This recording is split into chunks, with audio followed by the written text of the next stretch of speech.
Hello viewers, আসসালামু আলাইকুম। চলে আসলাম নতুন আরেকটি ভিডিও নিয়ে।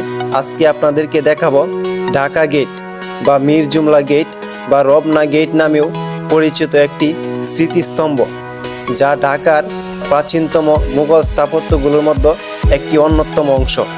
ঢাকার ইতিহাসে অবিচ্ছেদ্য অংশ হিসেবে বিবেচিত হয় এই গেটটিকে। যারা দেখেছেন তো দেখেছেন, যারা দেখেননি তাদের জন্য আমার এই ভিডিও। দেখুন, লাল ইট দিয়ে কত সুন্দর কারুকাজ দ্বারা এই গেটটি তৈরি করা হয়েছে। গেটটি একসময় রাজধানী ঢাকার একটি অসাধারণ মুঘল স্থাপত্য ছিল এবং বুড়িগঙ্গা নদীর তীরে আসার পর শহরে প্রবেশের জন্য ব্যবহৃত হতো। এটি 1700 শতকের একটি স্থাপনা, যা লম্বায় আপনার 15 ফিট এবং উচ্চতা 7 ফিট। দেখুন, এর 3টি অংশ। বর্তমানে এটি কার্জন হল এবং শিশু একাডেমির কাছে ঢাকা বিশ্ববিদ্যালয় ক্যাম্পাস এলাকায় রয়েছে।